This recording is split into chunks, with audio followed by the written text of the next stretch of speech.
These seem to be some guys from the new generation, the next generation, that are looking to stake their claim in that top 5, top 7-ish, in the division.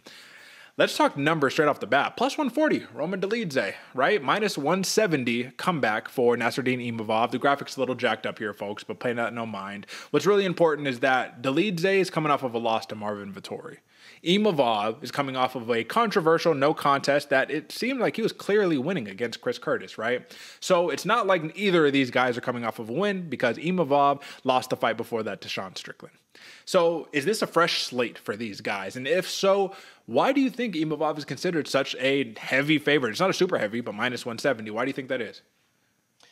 Yeah, that's a good question, Derek, because if you think about it, like especially with the new blood you're talking about, these are two kind of freshly slated fighters back in not necessarily a new division, but in a division that's reawoken, right? Mm-hmm. And man, especially for Dolidze, this is one of those ones that can really put you back into the mix. There was a time where Dolidze was kind of on top, really steamrolling people, getting going, and then you took an L to Marvin Vettori. Yeah, he's a really good fighter up there, but now the names of those people, the Marvin Vettoris, even the Sean Stricklands, the people that are kind of been there, have started to show that there's little chinks in the armor. And this is a great fight for Dolidze to prove that the guy that just lost to Sean Strickland, well, if I beat him, I'm in the mix, man. I'm shaking things up. I'm going. This is a big fight for Dolidze. But on the same end, Derek, do you think it's as big of a fight for Imavov, or is there just too much to lose and not so much to gain?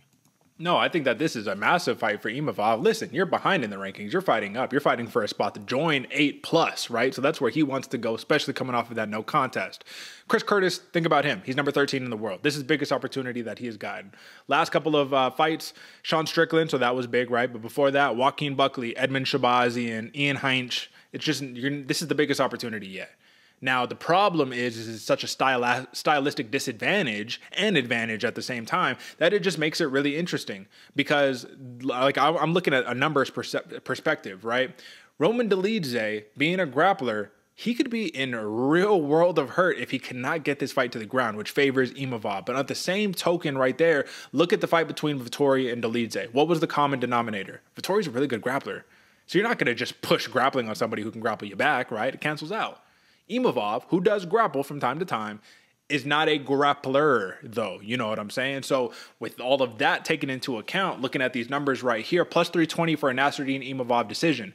Do you see value in that, or do you see he has to fight for perfect 25 minutes if he wants to accomplish that feat? Yeah, I really don't see a lot of value in that, especially because of the ability of Roman Dolidze to fight a pressure-style wrestling fight, have Imavov on his back feet, and control that entire thing. That plus 320 doesn't seem that juicy to me. I think if Imavov gets this done, that plus 250 TKO is a lot more likely to happen, especially, like I'm saying, with the jab that Imavov has. If he keeps Dolidze on his back foot, controls the match, controls the range, and really puts the knuckles to him early, I think that's the best shot for Imavov. The question I have for you, Derek, I mean, how does Dolidze fight off the back foot? Because right there, I mean, plus 525, I don't think a lot of the actually bettors for the decision, by the way, I don't think a lot of the bettors are seeing Dolidze last long in this fight. What do you think? Yeah, the way that I see it is that Roman Dolidze, if he's going to be relegated to the back foot, if Imavov is just putting it on and pressuring and all that good stuff, then either he's immediately gassed out, because what's going to come when somebody's forward pressuring you? That's when you set up your shots right there, right? He has big power in his hand, big check hooks, and he has big takedowns or clinched up, trips and all that good stuff. So Imavov just has to be careful if he's going to fight a reckless style that way. I have the opposite question for you, and it's if Dolidze is pressuring Imavov the entire fight, but Imavov is doing exactly what you're talking about, popping him with that jab, setting the foundation for that 1-2. His 1-2 is crispy, bro. It's so nasty, right? He's over here causing damage and all that good stuff, but he's getting walked down the whole time, getting taken down. If this does go to points, I know you don't see value there, but if this does go to points, is this a winnable fight for him, fighting off of the back foot, basically being a counter striker?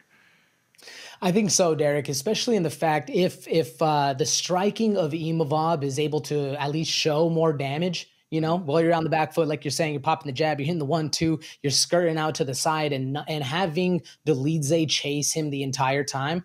I think it'll look good for the judges, but at that same point, we've seen that exact thing not get scored for that fighter. That's the thing, man. So this matchup, again, I said it, it's really interesting because it's two opposite ends of the spectrum who are incredibly talented at what they do. Now, even though Imavov grapples, I still will not call him a grappler because I think it's disrespected Dolidze, who is like a purebred grappler right there.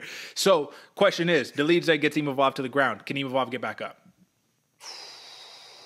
Man, I'm gonna say no, especially if it is early in the fight and he just starts draining that gas tank.